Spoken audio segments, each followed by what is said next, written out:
Este día, esta lección, les prometo que va a estar muy cargadita, muy buena.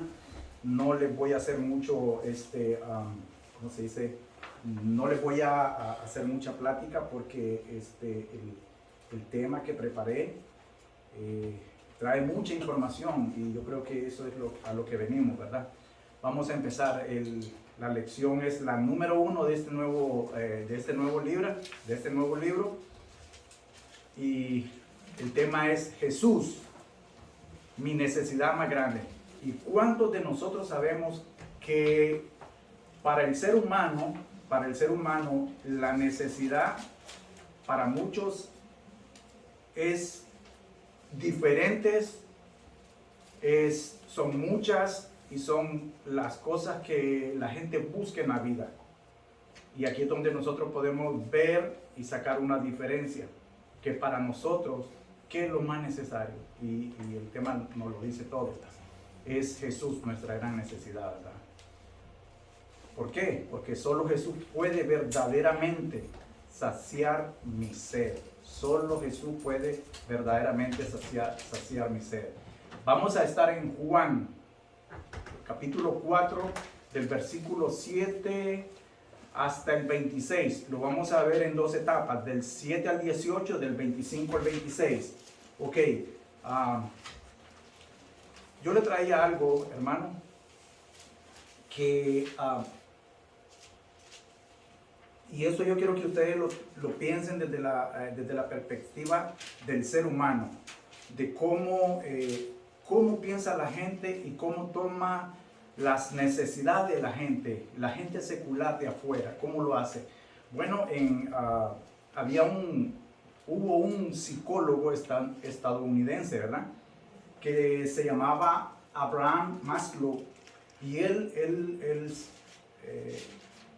sacó una teoría sobre las necesidades, y en esa teoría él dejó, y es lo que ahora se enseña en las universidades, en las escuelas de psicología, acerca de cómo funcionan nuestros pensamientos en base a nuestras necesidades.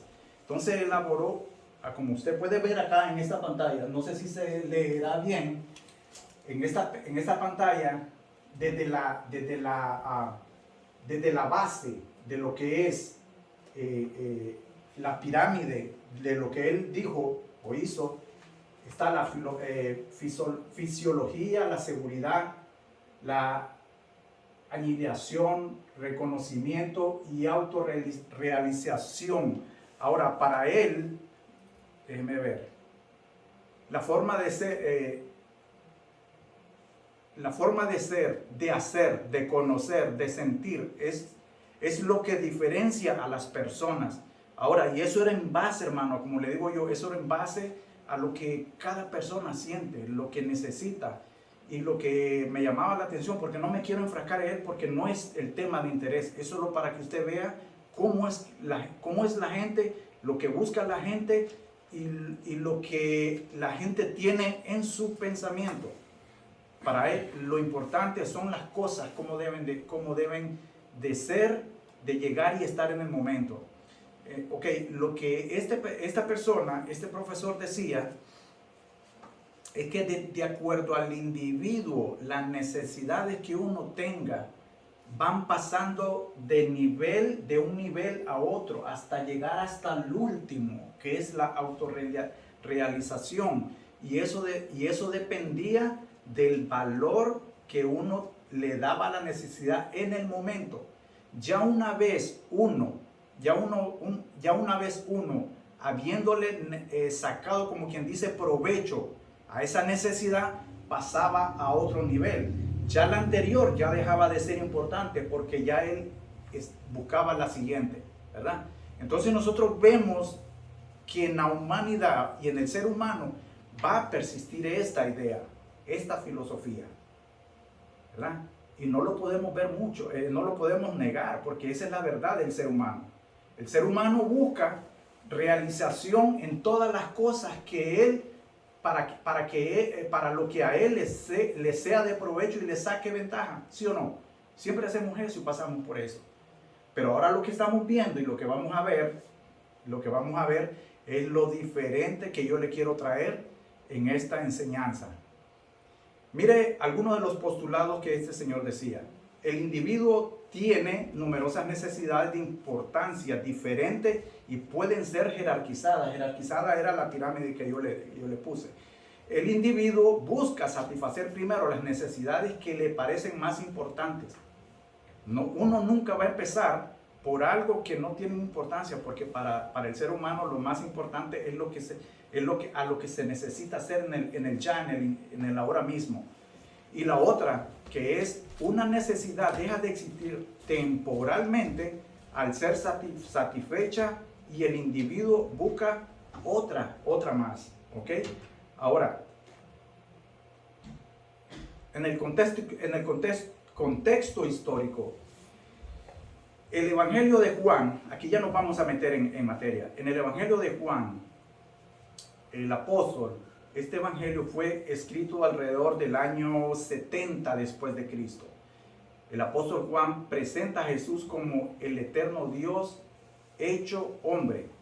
Es el único de los evangelios que más enfatiza en lo que es la deidad de Cristo, en su humanidad, pero siempre trayendo lo que es la deidad de Dios en Jesucristo.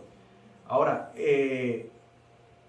Juan presenta a Jesús como el Mesías prometido, como el Cordero de Dios, y el Cordero de Dios sacrificial. Con el propósito del libro de Juan es de dar a conocer, y esto, mire, aquí esto me llamó la atención.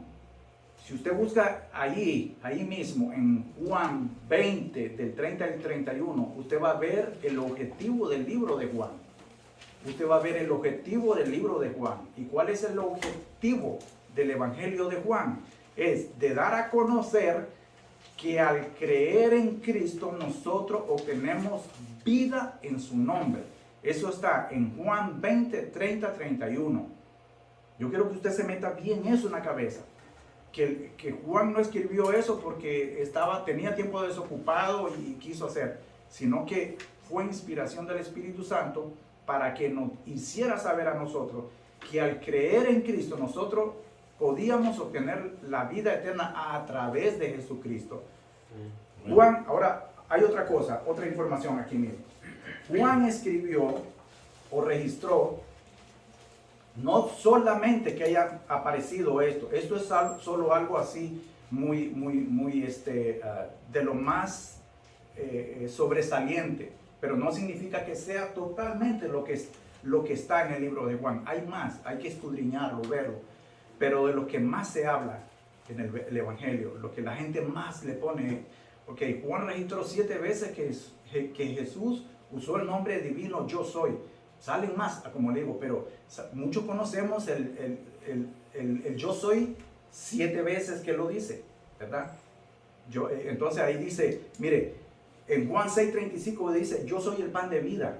En Juan 8:2 dice, yo soy la luz del mundo. Juan 10:7 al 9 dice, yo soy la puerta. Juan 10:11 al 14 dice, yo soy el buen pastor. Juan 11:25, yo soy la resurrección y la vida. Juan 14:6, yo soy el camino y la verdad y la vida. Juan 15 del 1 al 5, yo soy la vid verdadera. Esos son los 7 yo soy, pero no significa que sean únicamente los 7, hay más. Incluso hay otro, estaba viendo y escuchando algo que tienen los teólogos están diciendo, que hay un octavo, el yo soy, y es cuando, déjeme ver, es cuando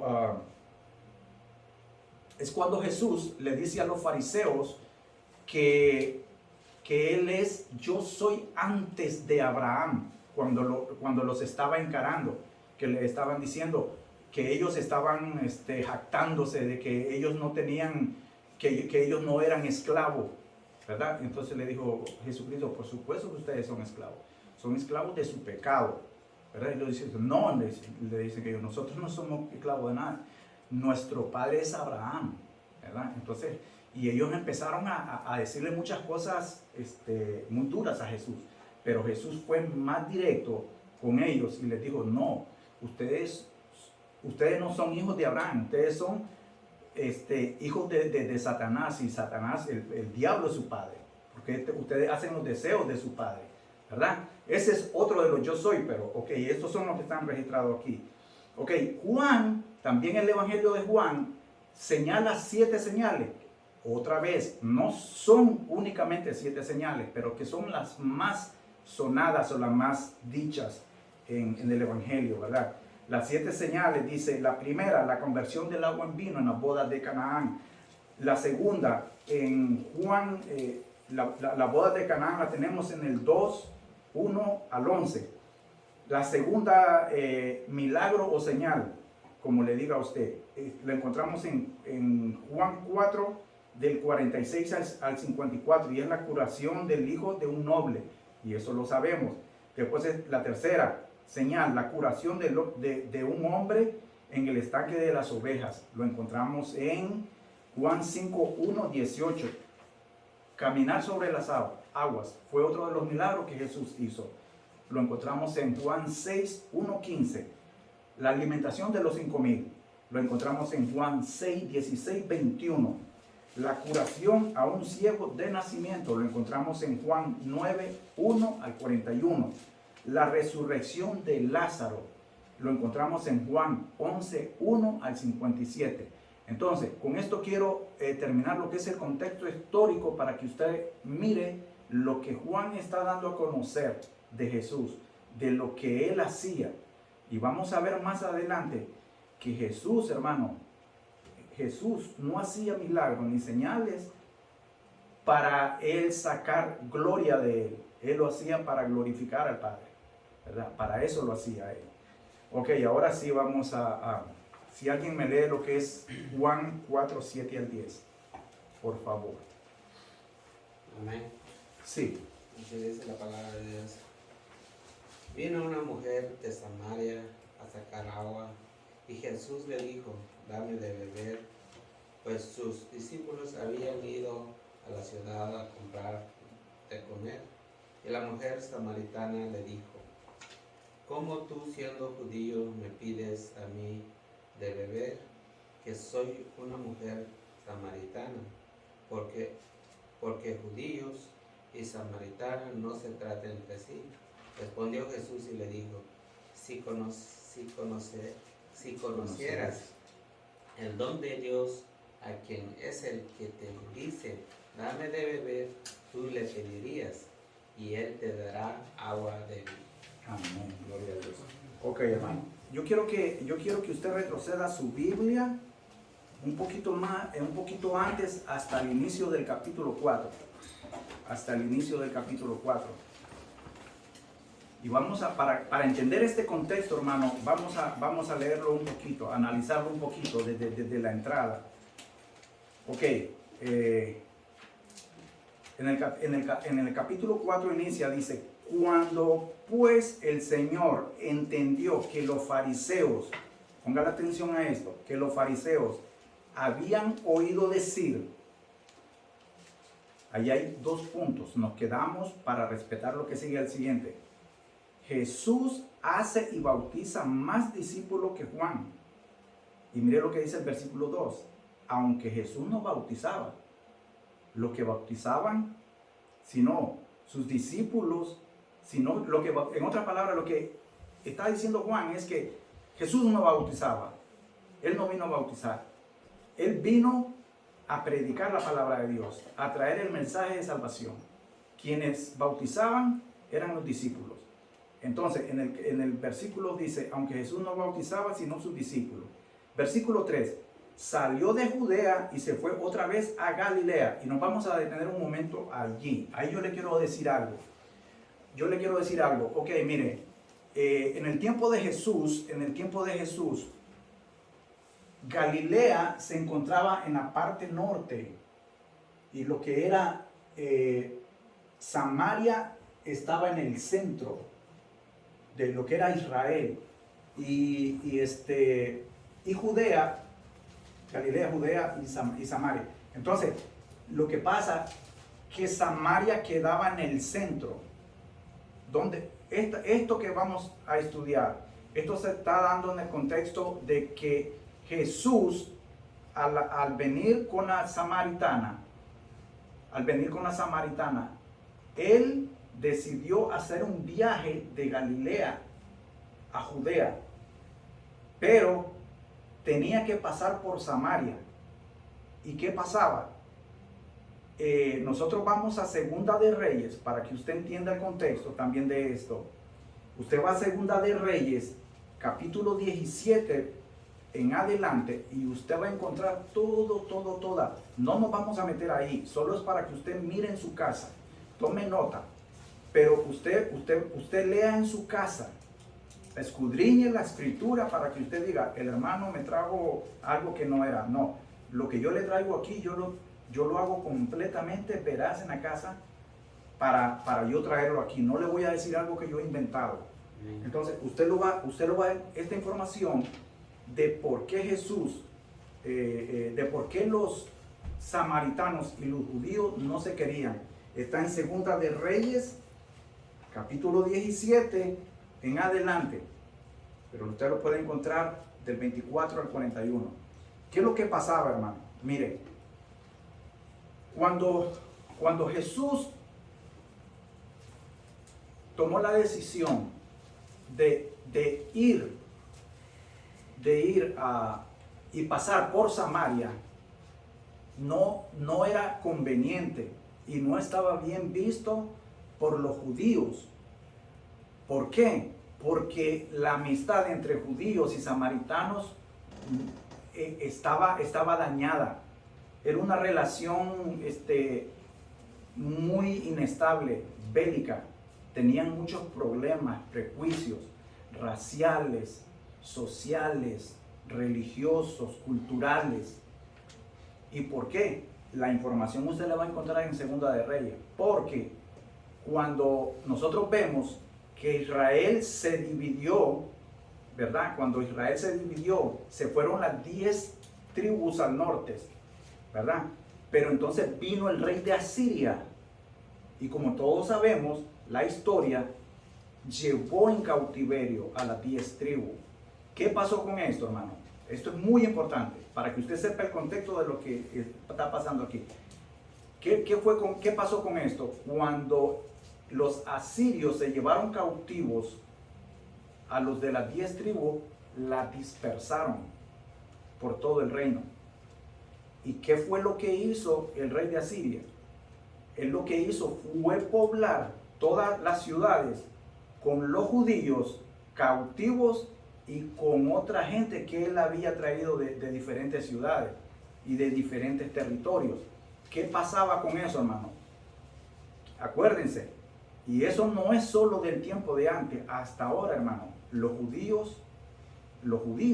meros judíos, los ortodoxos, para ellos mezclarse con los gentiles no les es posible, no les es permitido. Ellos se mezclan solo entre sí, hasta ahora, hasta la fecha. Y más en aquel entonces, era inconcebible, hermano. No podían ellos traer a la mente de que ellos pudieran mezclarse con otra gente, porque no les era permitido. Ahora, cuando los asirios hicieron esta mezcolanza de gente con los judíos, ellos lo tuvieron que aceptar porque estaban subyugados bajo el poder de los asirios. ¿Qué pasó? Que mire, que al traer esa mezcolanza, pongámonos a pensar un poquito aquí. En este país, nosotros hemos venido, muchos de nosotros hemos venido, muchos con parejas desde nuestros países, pero los que han venido solteros, ya sea que sea de El Salvador, tal vez se acompañó con una de México. Si es de México, se acompañó con una de Costa Rica. Si es de Costa Rica, se acompañó con una de Argentina. Entonces, aquí venimos a hacer una mezcla de culturas, ¿verdad? Es lo que estaba pasando aquí, en este contexto, ¿verdad? Cuando esta gente se mezcló, cada uno de ellos traían sus dioses, sus creencias, el paganismo que cada uno tenía, y se mezclaron con los judíos samaritanos, con los de Samaria, ¿verdad? Y entonces ahí fue donde ellos poco a poco, empezaron a agarrar otras ideas.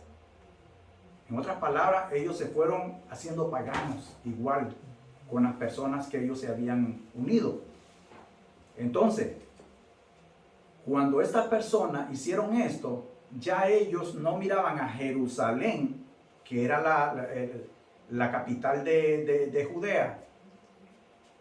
Ya no vieron a Jerusalén como el templo principal, porque para los judíos, hasta ahora la fecha, es Jerusalén, hermano, donde está el templo, donde ellos van a orar.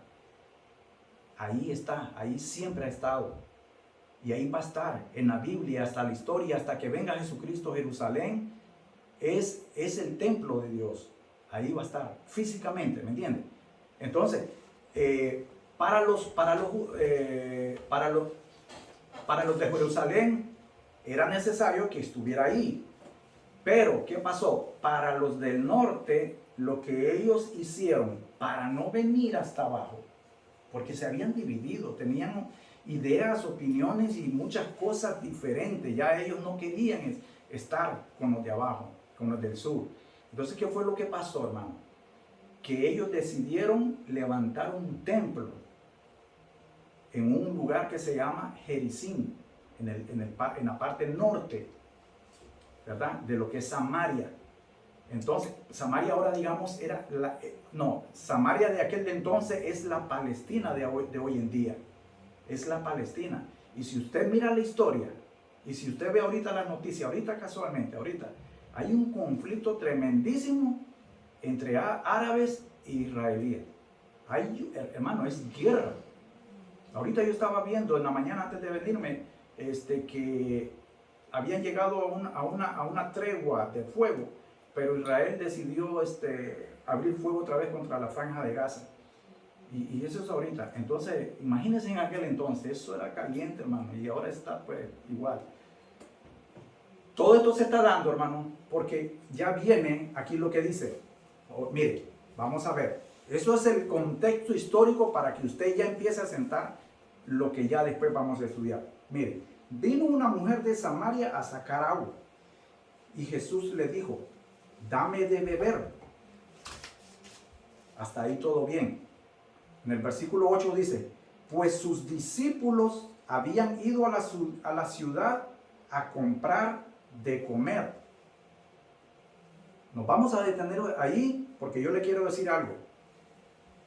A mí me llama la atención, y hay muchos que no piensan de esa misma manera, pero cuando Jesús viene en el versículo 7 y Jesús le pide a esa mujer que le dé agua, Jesús está demostrando ahí su humanidad como hombre. Porque muchos piensan que Jesús al ser Dios no podía sentir las necesidades de una persona. No, hermano. Jesús era Dios, pero también era hombre. Él se cansaba. Él sentía hambre. Él sentía dolor. Él sentía todas las cosas que el ser humano siente. Y aquí nosotros lo podemos ver. No es que lo imaginemos, lo podemos ver aquí porque la palabra lo dice. En el versículo 8, pues sus discípulos habían ido a la ciudad a comprar de comer.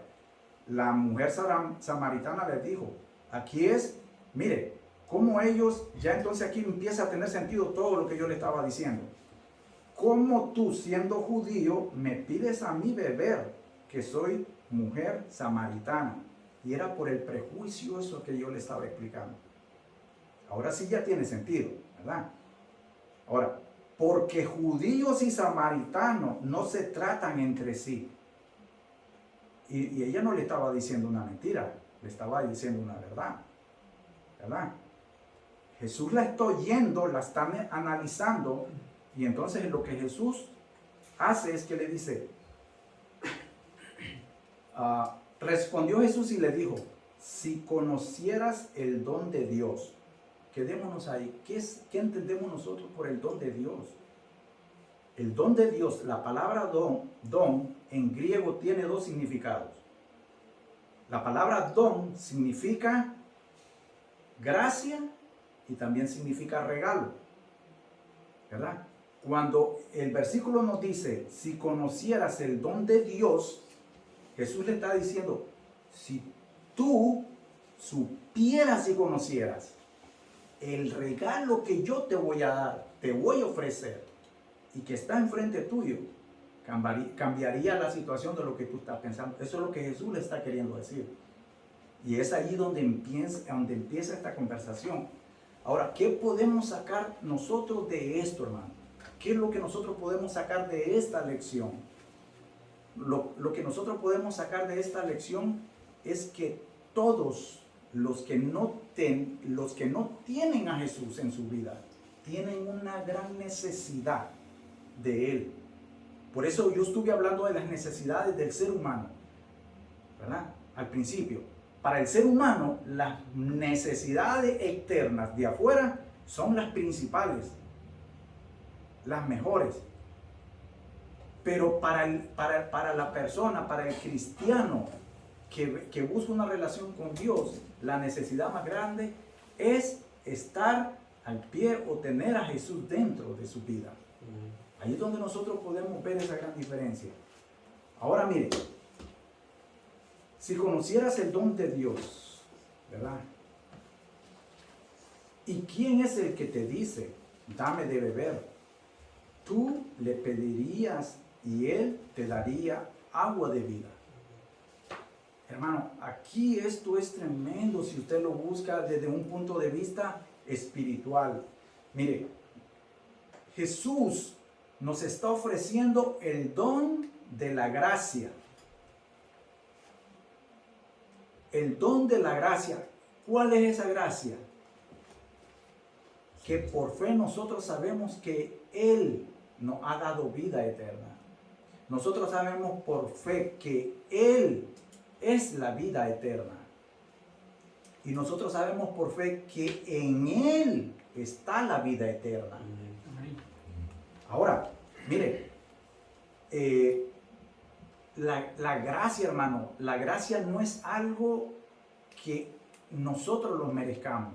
La gracia no es algo que yo me merezca. La gracia no es algo que yo me lo haya ganado o que alguien diga yo me lo voy a ganar. Porque tal vez enseñe, porque predique, porque estudie, porque haga buenas obras, porque dé mucho de mi dinero, que diezme mucho. Eso no me va a salvar, hermano. No lo va a hacer. A mí lo que me va a salvar es la gracia por medio de la fe en Cristo Jesús. Ahora nosotros podemos ver de esto, mire. Ok, mire, póngase a pensar en esto, hermano. Cuando Jesús llega y hace este encuentro, por decir así, hermano, este encuentro, esto fue como, ya estaba agendado en el libro divino de Dios. Era lo que Dios quería que tenía que pasar. No era que salió así por así, y que dijo Jesús, oh, ok, vamos de aquí, porque acuérdese, le estoy diciendo que para ir de un punto, ya sea de Judea a Galilea o de Galilea a Judea, los judíos, hermano, tenían que bordear, acuérdese, mire, póngase a pensar una cosa, Samaria está aquí en el centro, Judea está aquí en el norte y Galilea está acá, ¿verdad? Ahora, de este punto que está aquí Samaria, lo que hacían los judíos era que daban la vuelta así, miren, hermano, porque no pasaban por aquí. Ahora, si ellos querían irse en línea recta, ellos duraban 3 días. Pero cuando ellos hacían este viaje por aquí, duraban 6 días.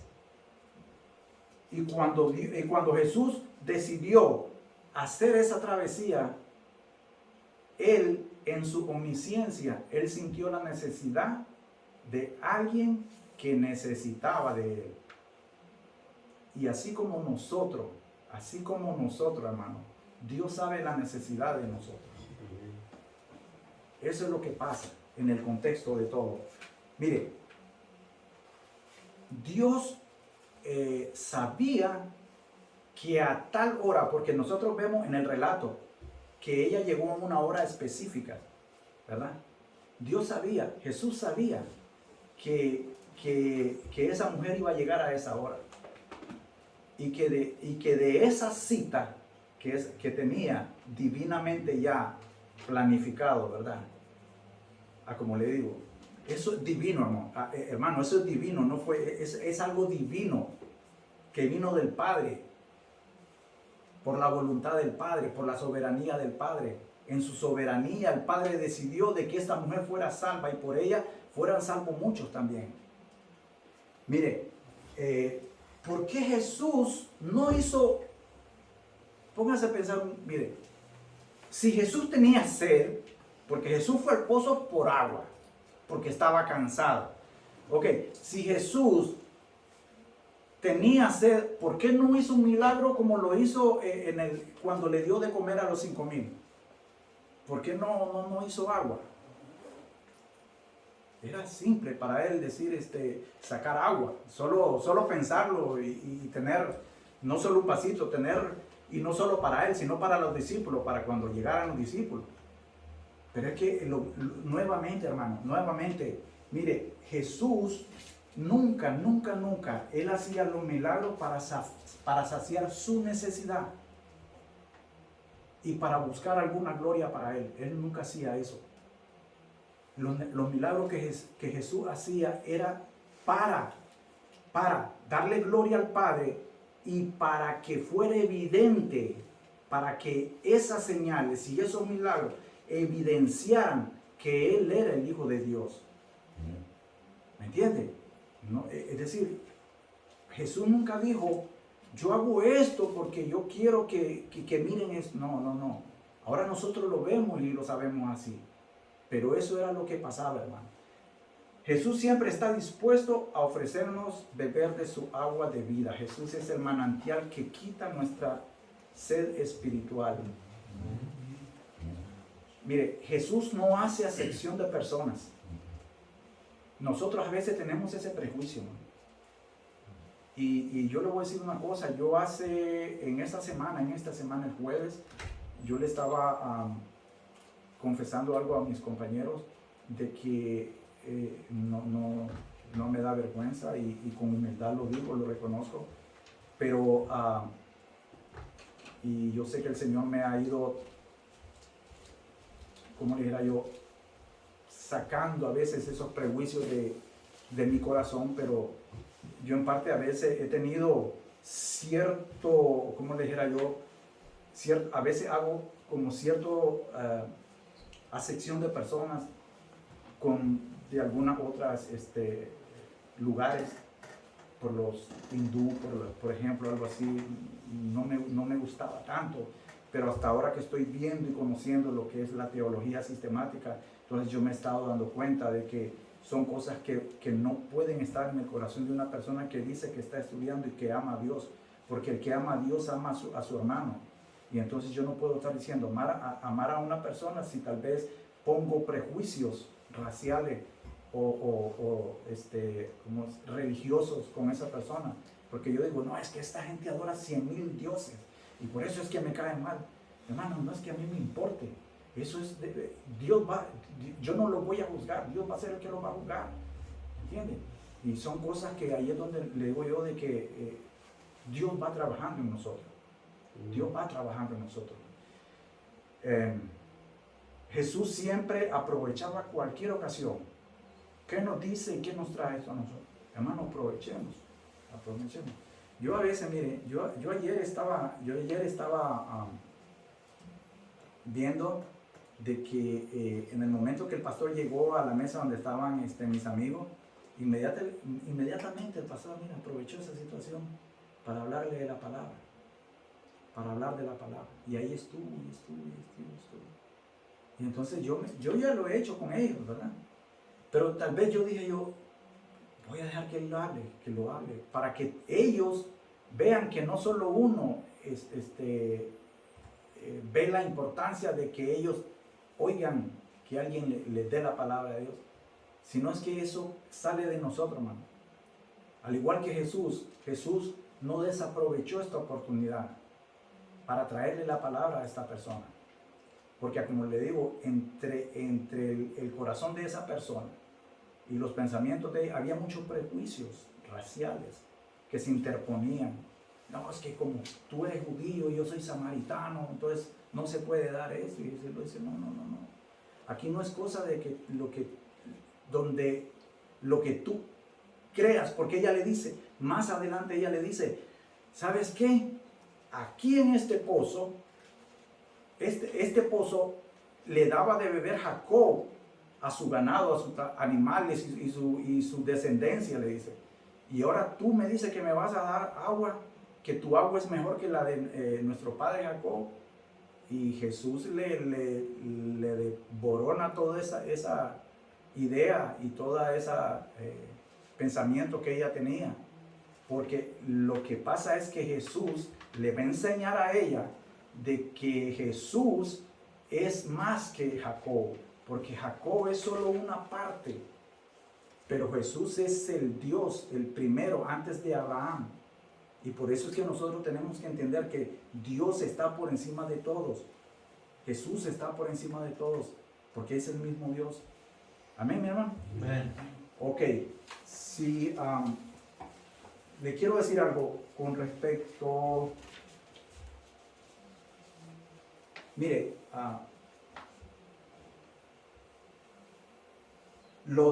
cuando los asirios se llevaron cautivo a esta gente de las 10 tribus, ellos con el tiempo ellos levantaron su propio templo en el monte Gerizim, y también ellos tenían el Pentateuco, pero ellos solo obedecían lo que eran el Pentateuco, los 5 primeros libros, ¿verdad? Pero el resto de los libros de los profetas no lo obedecían, no lo tomaban en cuenta. Y entonces ahí vemos una gran equivocación que ellos hacían. Ok, hermano, a ver si alguien me lee lo que es Juan 4, 11, 18.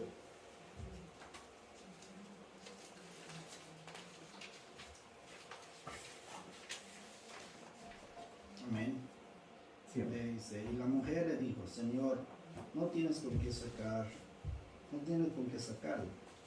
y el pozo es hondo. ¿De dónde pues tienes el agua viva? ¿Acaso eres tú mayor que nuestro padre Jacob, que nos dio este pozo, del cual bebieron él, sus hijos y sus ganados? Respondiendo Jesús le dijo, cualquiera que bebiera de esa agua volverá a tener sed, mas el que bebiera del agua que yo le daré, no tendrá sed jamás, sino que el agua que yo le daré será en él una fuente de agua que salta para vida eterna. La mujer le dijo, Señor, dame esa agua para que no tengo yo sed, ni venga aquí a sacarla. Jesús le dijo, ve, llama a tu marido y ven acá. Respondiendo la mujer dijo, no tengo marido.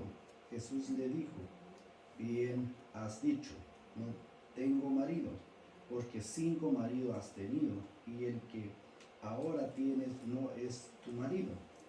Esto ha dicho con verdad. Amén, gloria a Dios. Gloria a Dios. Aquí vamos a ver un poco más de lo que yo le estaba diciendo anteriormente. Cuando dice, la mujer le dijo, Señor, no tienes con qué sacarla, y el pozo es hondo. ¿De dónde pues tienes el agua viva? ¿De dónde pues tienes el agua viva? Aquí nosotros podemos ver una pregunta que a menudo, mucho, incluso de los hermanos que están dentro de la iglesia. Porque el que está afuera, esta pregunta, o lo que más bien en lo que cae en el contexto de esta pregunta, la gente de la iglesia, la gente de afuera ni la toma en cuenta. Pero sí tiene mucho peso para lo que estamos dentro de la iglesia. ¿Por qué, hermano? Porque muchas veces nosotros decimos creer en Jesús y que Él ha hecho un cambio en nuestra vida, pero sin embargo Oiga, pero sin embargo seguimos dudando. ¿Y por qué le digo esto? Porque esto era lo mismo que estaba pasando con Nicodemo. Nicodemo era dice la palabra que él era un estudioso de la ley. Y cuando nosotros estamos aquí dentro de la iglesia, por ejemplo, ahorita nosotros estamos estudiando la palabra. Y podríamos de una u otra manera, sin crecernos, sin que esto se nos vaya hasta arriba, decir que nosotros somos estudiosos de la palabra. Porque yo me imagino que no solo aquí en la iglesia venimos a estudiar la palabra, la estudiamos en nuestras casas también. Y la estudiamos a veces, muchos tenemos Biblias o caminamos Biblia en nuestro trabajo y a veces dedicamos el tiempo, un poquito del break para estudiar la Biblia en el trabajo. A veces lo hacemos. Yo tengo mi Biblia. Bueno, cuando estaba en el otro trabajo, yo tenía mi Biblia en el trabajo. No en la única, tengo muchas Biblias, pero una en el trabajo, porque cuando me quedaba un tiempito me ponía. Entonces, a veces nosotros nos volvemos estudiosos de la Biblia, pero muchas veces hacemos lo mismo que esta mujer y que incluso que Nicodemo. ¿Por qué?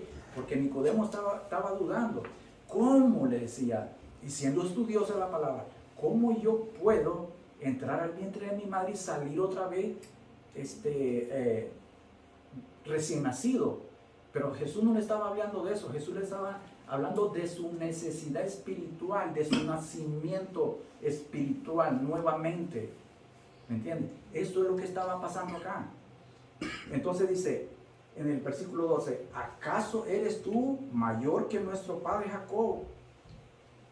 ¿Cuántas veces, hermano? ¿Cuántas veces en las iglesias de ahora? ¿Cuántas veces? Muchas iglesias se echan, ¿cómo se llama esto? ¿Cómo le dicen? ¿Cómo le llaman? No sé, en cada país es diferente, como se dice, pero muchas iglesias a veces como que compiten y dicen una a la otra. No, ¿sabes qué? En mi iglesia sí tenemos al verdadero Dios, porque nosotros predicamos el verdadero evangelio. Y la otra iglesia también dice lo mismo, y la otra lo mismo. Y hay una lucha entre cuál de ellas es la que tiene al verdadero Dios y a quién predica mejor el evangelio. La palabra, ¿dónde está? ¿En qué iglesia más? ¿En qué iglesia es? ¿Verdad? Y era lo mismo que estaba pasando, hermano. Aquí nosotros podemos ver de que eso no puede ser posible en una iglesia que verdaderamente conoce a Dios y sabe lo que es la palabra de Dios, porque no nos manda a pelearnos entre sí, hermano, porque en sí la iglesia no nos va a salvar y la religión no nos va a salvar. En sí lo que nos va a salvar es la verdad, porque cuando nosotros sabemos de la verdad, conocemos la verdad nos hace libre. Y la verdad nos trae salvación, porque ahí entonces es donde descubrimos de dónde es que viene la verdad. ¿Quién es la verdad? ¿Quién trae la verdad? Ahí es donde nosotros lo podemos ver, ¿verdad? Y le está diciendo, ¿acaso tú eres mayor que Jacob? Imagínense. Y entonces ahí vamos a ver más adelante. ¿Acaso tú eres mayor que nuestro padre Jacob, que nos dio este pozo, el cual bebieron él, sus hijos y sus ganados? Respondió Jesús y le dijo, cualquiera que bebiera de esta agua volverá a tener sed. Y es lo mismo, hermano, lo mismo, nuevamente.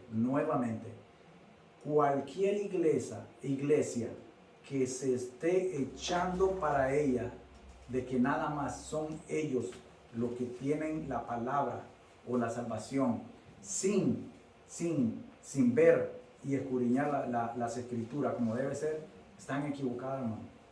Porque tenemos que volvernos humildes, tenemos que volvernos de una manera que nosotros podamos discernir la palabra de Dios, para que la palabra nos hable de verdad y que nos diga verdaderamente cómo nosotros estamos actuando, comportándonos como iglesia. Si es una iglesia bíblica, si es una iglesia cristocéntrica, hermano. Y eso tiene que ser muy importante. Si una iglesia no es cristocéntrica, trinitaria, está en un grave error. Porque muchas iglesias dicen que están predicando la verdadera palabra y el verdadero evangelio, pero ni siquiera aceptan la Trinidad, ni siquiera aceptan a Jesús como el Hijo de Dios, como Dios. Y entonces ahí es donde nosotros podemos sacar todas esas deducciones, ¿verdad? Cualquiera que bebiera de esta agua volverá a tener sed, mas el que bebiere del agua que yo le daré, mas el que bebiere del agua que yo le daré.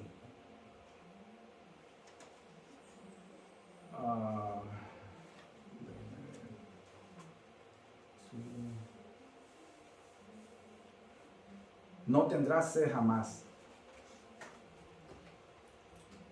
No tendrá sed jamás. Ahora, aquí Jesús le deja en claro y nos dice mucho de que si nosotros no entendemos nuestra necesidad, no de la que hablábamos en la pirámide, sino de la mayor necesidad para nosotros, que es la espiritual, que podemos encontrar en el manantial de la vida, en el manantial de vida, en el que nos da la vida eterna, en el que nos quita la sed espiritual eternamente. Entonces nosotros vamos a volver a tener sed. Vamos a volver otra vez a andar buscando otras necesidades. Si nosotros no tenemos la principal y mayor necesidad, nosotros entonces vamos a tener ese problema. Siempre de andar buscándolo afuera, entonces nos vamos a convertir, hermano, nos vamos a convertir como a veces, yo no sé si ustedes se han encontrado, hermano,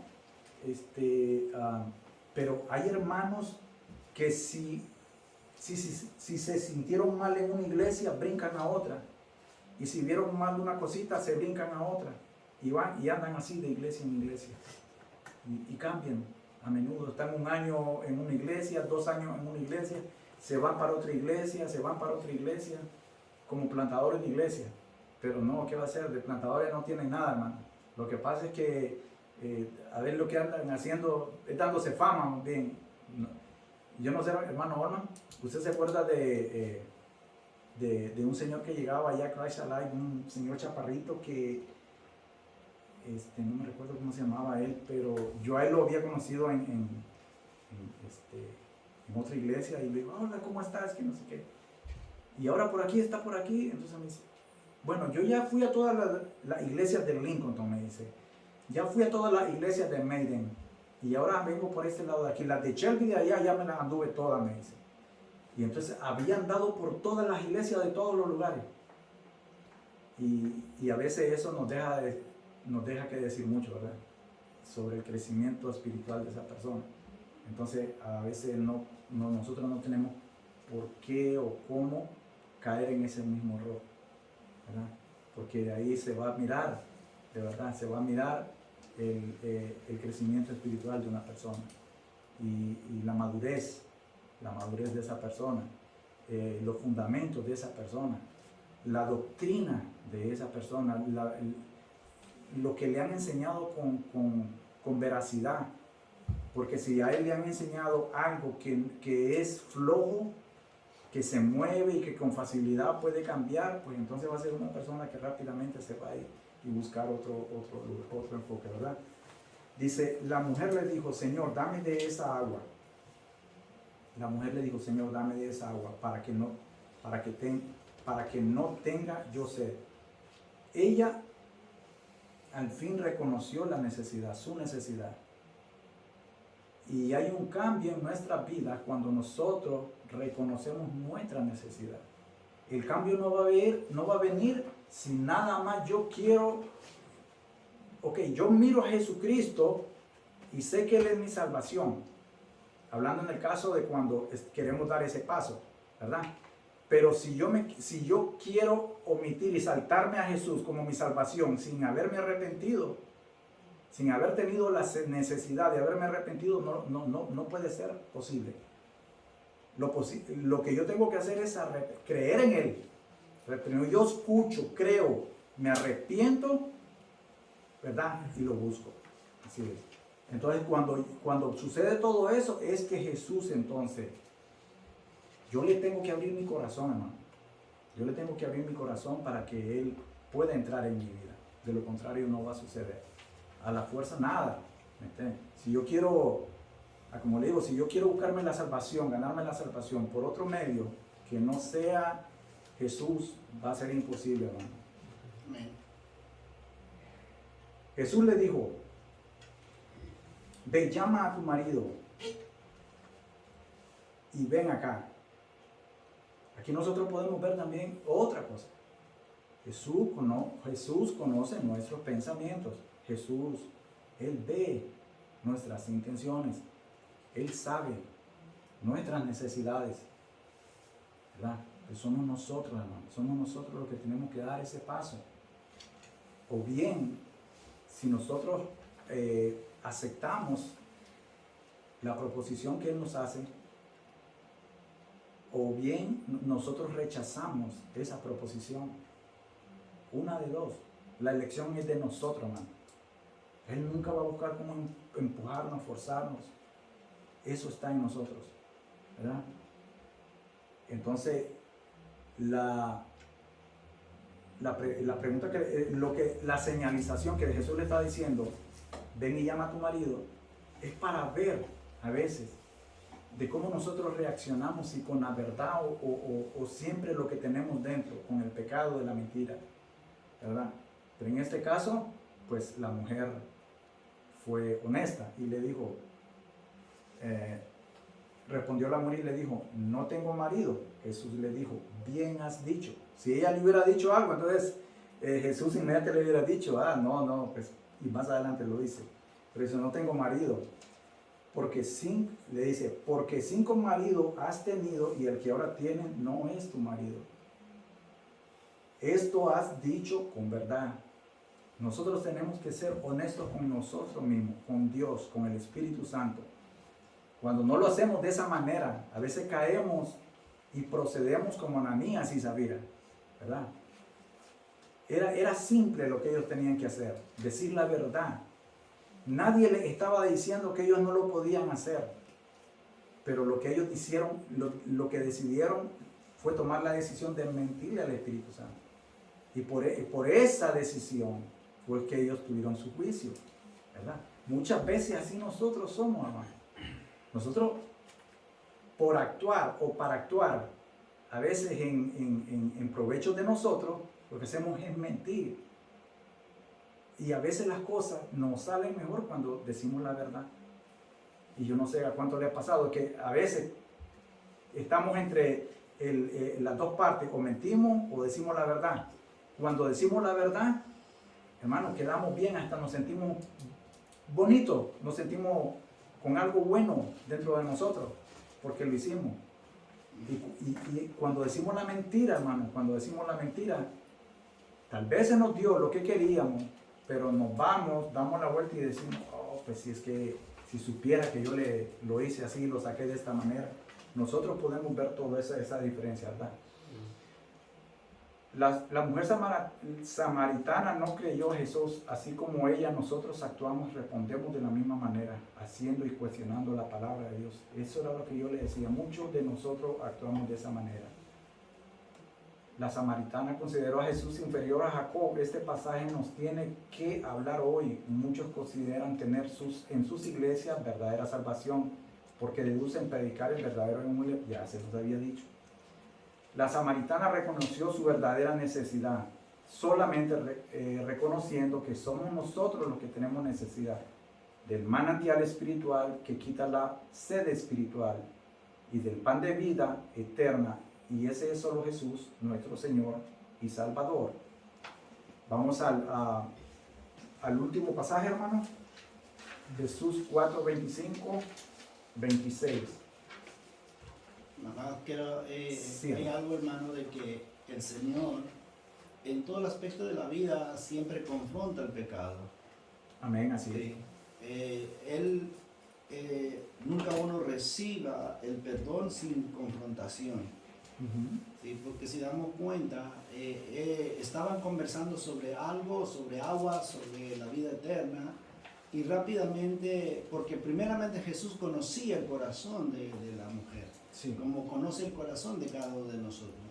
Y segundo, porque damos cuenta la mujer en sí, si nosotros vemos, vemos en el lado humano, ella mintió. Ella mintió en el sentido de que no tiene marido. Si humanamente hubiera visto el Señor, si el Señor, y ahí damos cuenta la divinidad de Cristo, si Él nada más no era divino, era nada más humano, pues ¿cómo va a saber si ella es samaritana y él es judío, él es galileo? Entonces hay una gran diferencia. Sí. Entonces la mujer dice, voy a decir que no tengo. Pero como el Señor es Dios, se demostró su divinidad, pero dijiste es una verdad. Pero si damos cuenta, dentro del pensamiento humano, ella no está diciendo la verdad, porque si hubiera dicho la verdad, no, fíjate que tuve 5 maridos, pero fíjate que donde estoy ahorita no es mi marido. Eso sí, declaró la verdad. Sí. Pero como Jesús conocía el corazón, entonces él dice, oh, dijiste la verdad, pero él confrontó esa verdad, diciéndole que, ok, ¿sabe qué? Dijiste algo verdad, porque has tenido 5, ¿ve? Entonces allí donde Jesús confrontó a la mujer, y en los pasajes siguientes lo va a reconocer, oh, tú eres profeta, ¿ve? Pero aún así no está aceptando de que Él es el Mesías, pero sí, ok, tú eres profeta, porque supo algo de lo que nadie de afuera, seguramente su contorno es el que sabe que ha pasado con 5 maridos. Y eso es lo que a veces nosotros hacemos, de que pensamos nosotros, de que humanizamos a Dios. No le voy a decir a Dios que hice esto. Ya cuando nos viene la palabra y nos confronta, ¿no? Pero es que dijiste una verdad, pero en tu corazón estás mintiendo.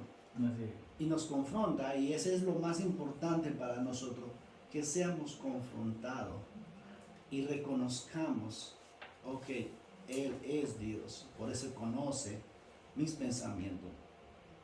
Y cuando escuchamos, por ejemplo, una enseñanza, una prédica, cuando escuchamos de que como que si fuera nos están tirando a nosotros, tenemos que entender que el que está hablando no es el hombre, sino es Dios a través del hombre que como nos está acuchillando adentro, es como que me está diciendo mi verdad, así como Jesús le dijo su verdad a esa mujer de que, ok, no tienes marido ahora, pero sí has tenido, y 5, y no nada más que 5, sino estás con uno que no era.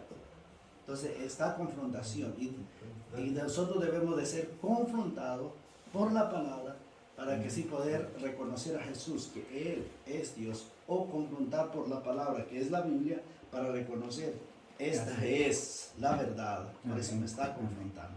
Amén, así es. Sí, mi hermano. En lo que habla el hermano es algo que está hablando la mujer samaritana. Y Dios siempre nos prueba.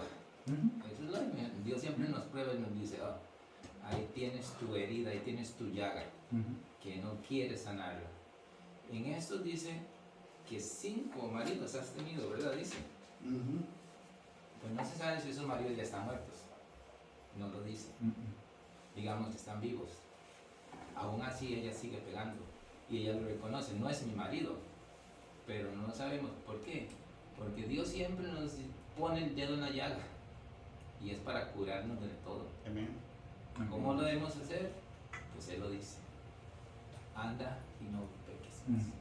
Amén, amén. Claro que sí, mi hermano. Una palabra tengo yo. Sí, mi hermano. Bueno, sabemos la historia y no solo un pastor la ha predicado, pero vemos ahí cuando le dice, no, ese no es tu marido. Está diciendo, no estás casado, no estás casada con él, por lo tanto no es tu marido. Amén. Tal vez solo se juntaba.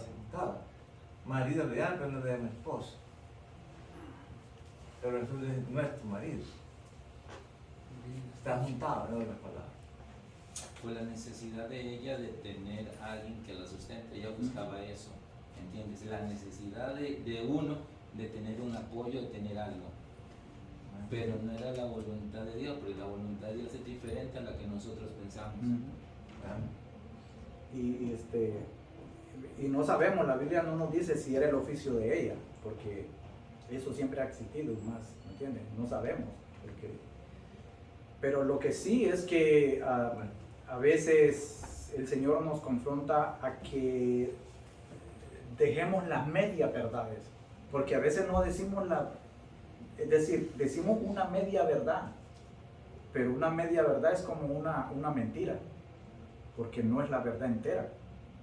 Decimos la parte nada más que queremos que nos vean bien, pero no decimos la que nos confronta, la que nos hace ver mal. Entonces, una media verdad es una mentira, ¿verdad? Y eso es lo que Dios quiere que nosotros hagamos. Ok, con este versículo nos vamos. ¿Quién me lo lee? Amén. Sí, mi hermano. Y le dijo a la mujer, sé que has de venir el Mesías llamado el Cristo. Cuando Él venga, nos declara todas las cosas. Y Jesús le dijo, yo soy el que habla contigo. Amén. Amén, gloria a Dios. Le dijo la mujer, mire, ella tenía conocimiento de eso, porque como le digo, ellos conocían el Pentateuco, ¿verdad? Pero hasta ahí. Ahora, sé que ha de venir el Mesías llamado el Cristo. Cuando Él venga nos declarará todas las cosas. ¿Qué fue lo que hizo Jesús cuando Él vino? Y era lo que estábamos viendo hace poco. Ok, cuando Jesús estuvo aquí la primera vez, ¿verdad? Una de las cosas que Jesús tuvo en su ministerio fue confrontar a las personas con su pecado. Y es lo mismo que nos está haciendo ahora, que nos trae en nuestras vidas. Jesús nos hace que nosotros confrontemos el pecado con la verdad, con la palabra, ¿verdad? Hasta que no sea de esta manera, nosotros vamos a pensar que estamos haciendo bien la cosa. Pero si nos ponemos a ver la Biblia, nos va a dar, vamos a chocar como con un tren, porque hay muchas cosas que nosotros tenemos que sacar, limpiar y reemplazar. Y entonces, cuando él vino, Él no ocultó nada. Incluso Él le dijo a los fariseos, díganme ustedes si yo he cometido algún pecado. ¿Por qué? Porque él nunca ocultó nada, Él nunca mintió, Él no hizo nada. En cambio, Él sí miraba los corazones de los demás, los pensamientos de los demás.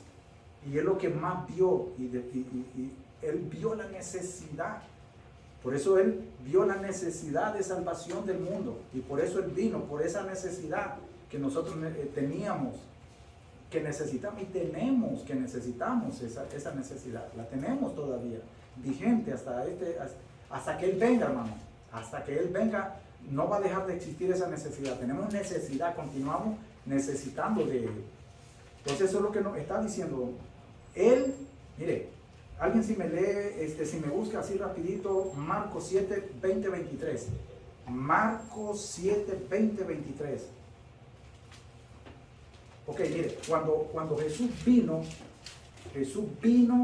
y llamó malo a lo malo, y llamó a lo malo, lo llamó pecado, y al pecado lo llamó malo. Para que se dé cuenta. Marcos 7, versículos 20 al 23. Yo solo le voy a decir esto para que usted mire de que cómo nosotros somos y lo que Jesús sabía que nosotros éramos y teníamos. Si alguien me lo lee. Amén. Sí, hermano. Dice, pero decía que lo que del hombre sale, eso contamina al hombre, porque de dentro del corazón de los hombres salen los malos pensamientos, los adulterios, las fornicaciones, los homicidios, los hurtos, las avaricias, las maldades, el engaño, la lascivia, la envidia, la maldicencia, la soberbia, la insensatez. Todas estas maldades de dentro salen y contaminan al hombre. Está viendo. Entonces, Jesús, imagínese esa lista. ¿Qué de bueno hay en esa lista? Y que cada una de esas cosas son pecados, puros pecados. Entonces Jesús lo que vino fue a llamar al pecado pecado y a lo malo malo, a lo malo pecado y al pecado malo. Él lo dijo, Él fue claro. Ahora, mire, Jesús le dijo, yo soy el que habla contigo. Jesús le estaba diciendo y mostrando, en verdad él ya dijo, ok, ya es tiempo que tú sepas con quién estás hablando, quién tienes tú enfrente.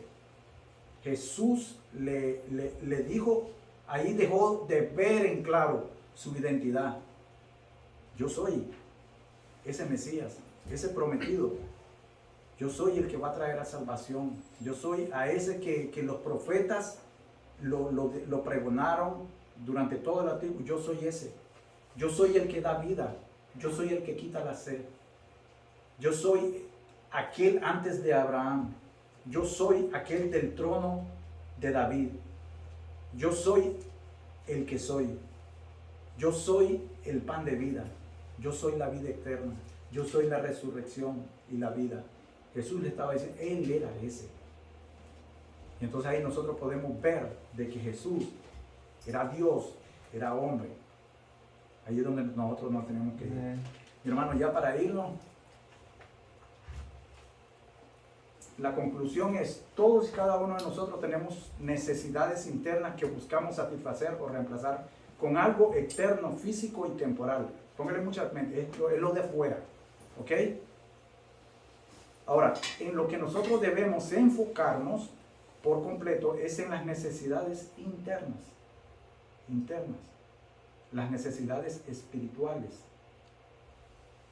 y las necesidades eternas. Ahí es donde nosotros tenemos que enfocarnos. No hagas tesoro en la tierra, ¿me entiendes? No hagas tesoro en la tierra. Sí, necesitamos trabajar y cómo subsistir, pero que no quede ahí nuestro corazón, hermano. Que no sean las cosas de la tierra las que nos agarran, hermano. Hay personas que no, me olvides, hermano. Y no es que uno diga, pero hay personas que se pasan y todo tiene que tener un equilibrio.